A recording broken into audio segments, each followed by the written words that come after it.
홍준표 전 시장께서 오늘 뭐 정치 입문할 때 노무현 전 대통령 따라서 민주당에 갔으면 어땠을까 한다 이런 말씀을 해주셨는데 말씀 계속 강조하신 것처럼 통합 차원에서 홍 전 시장이나 뭐 유승민 의원처럼 합리적인 보수 인사들 좀 직접 영입하시는 계획이 있으신지 여쭙습니다. 지금은 국민의힘이 진정한 의미의 보수 정당으로서의 본 모습을 전혀 갖지 못하고 있고, 이전에는 보수 정당인 척이라도 있는데 이제는 아예 대놓고 극우 반동 정치 집단화되고 있습니다. 합리적인 보수 인사들로서는 도저히 견디기 어려운 모욕적인 상황이 되는 것 같은데, 우리 민주당으로서는 통합의 차원에서도 또 화합의 차원, 그리고 국력을 모아서 이 위기를 이겨내야 할 이런 정치적 상황을 고려해도 많은 분들이 함께하기를 기대하고 또 그렇게 노력하고 있습니다. 홍준표 전 지사께서 차라리 민주당으로 갔더라면 하는 저 마음을 저는 조금은 이해합니다. 아마 엄청난 자괴심을 갖게 되신 것 같아요. 홍준표 지사께서 오죽하면 탈당과 동시에 정계 은퇴를 했을까. 그러면서도 국민의힘이 점점 더 통상적 의미의 보수 정당으로부터 멀어져 가고 있기 때문에 그런 말씀하신 게 아닌가 싶습니다. 참 안타깝습니다.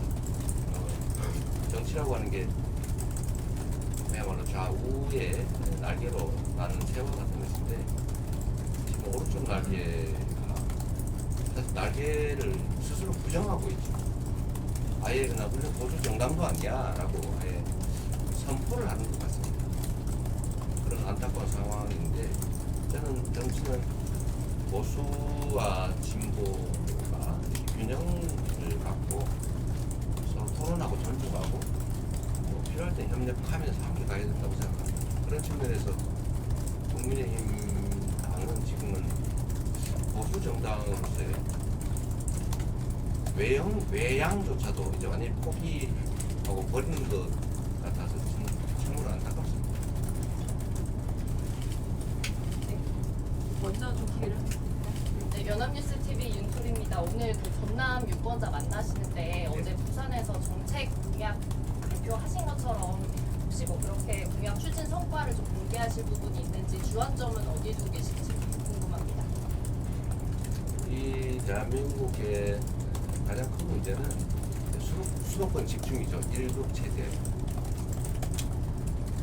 국토 균형 발전은 국가에 이제 피할 수 없는 국가 전략이 됐습니다. 그런데 과연 뭐 어느 지역을 또 어떤 방향으로 균형 발전시킬 것이냐는 또 다양한 특성들이 있죠. 쉽지가 않습니다. 그래서 지금 당장 가능한 것으로는 부울경 메가시티를 중심으로 해양 도시, 해양 국가 거점화 뭐 이런 것들이 필요하고, 그건 말씀드린 것처럼 북한로 시대가 열릴 때 우리가 대비해야 됩니다. 그런 방향으로 발전했으면 좋겠다는 말씀을 어제 드렸습니다. 이 서남 해안은 사실 이제 재생에너지의 보고입니다. 앞으로 가스연료 수입 대체도 해야 되고, 재생에너지 중심 사회로 지구 온난화 때문에 전면적으로 전환이 되고 있는 상황에서 우리는 재생에너지 대체 거의 전무하다시피 합니다. 그리고 앞으로는 에너지 가격이 매우 비싸질 수밖에 없는 상황이어서 자체 에너지원을 발굴해야 되고, 그건 결국은 서남해안 중심으로, 호남 중심으로 재생에너지 관련 산업을 대대적으로 육성할 필요가 있다는 생각입니다. 그와 관련된 말씀들을 드리게 되지 않을까 싶습니다. 저희가 이동시가 있어서 네, 좀 더 할까요? 네. 머니투데이 이순주입니다. 후보님, 오늘 컨셉 키워드가 통합이라서도 아까 첫 번째 질문의 연장선에서 여쭤보면 그 김상욱 전 국회의원이 오늘 후보님 지지 선언을 하셨는데요. 이런 것처럼 좀 합리적 보수 인사들과의 정치권에서 통합이 가능할 수 있다고 보시는지, 그러려면 보수 진영에서 어떤 변화가 가장 중요하다고 보시는지 궁금합니다. 대한민국 정치는 좀 언젠가는 재편돼야 되는 게 맞습니다. 자주 말씀드렸던 것처럼 마치 국민의힘이 보수 정당, 또 민주당이 진보 정당인 것처럼 이렇게 평가되어 왔는데 사실은 아니죠. 민주당은 중도 정당이 맞습니다. 중도 정당이 맞고 명확한 것은 국민의힘은 보수 정당을 참칭했죠.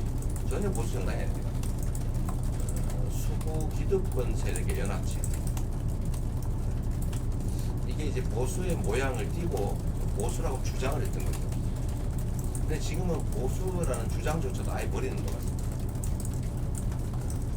결국은 다시 또 세상이 보수적 색채의 정치 집단, 진보적 색채의 정치 집단으로 재편될 수밖에 없을 텐데 그 상황을 우리는 대비를 해야 되지 않을까, 준비해야 되지 않을까 생각합니다. 글쎄요,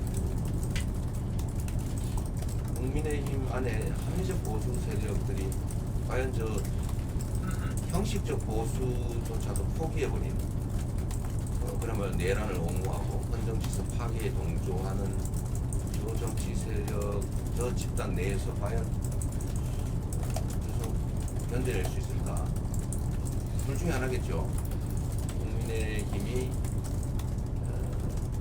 진정한 합리적 보수 정치 집단으로 주장도 바꾸고 내용도 바꿀 수 있겠느냐, 그렇게 변화하는 방법이 있을 테고, 또 한 가지는 도저히 불가능하다, 지금처럼 내란 옹호, 헌정질서 파괴 연합세력 이런 형태를 계속 유지한다면 결국은 거기서 합리적 보수 세력들이 결국은 다른 행동을 할 수밖에 없지 않을까, 그런 생각이 듭니다. 바람직하겠죠. 지금 대한민국, 지금까지의 대한민국은 보수 진보의 경쟁인 것처럼 보이지만 사실은 비상식과 상식의 대결이었던 거죠. 근데 비상식을 보수로, 상식을 진보로 포장했는데 이제는 비상식은 좀 옆으로 비껴나고 상식 중에서 보수, 진짜 보수, 합리적 보수, 진짜 개혁 진보적인 정치 집단 이렇게 좀 나눠서 제대로 된 정치 질서가 자리 잡게 되지 않을까, 그런 생각이 듭니다.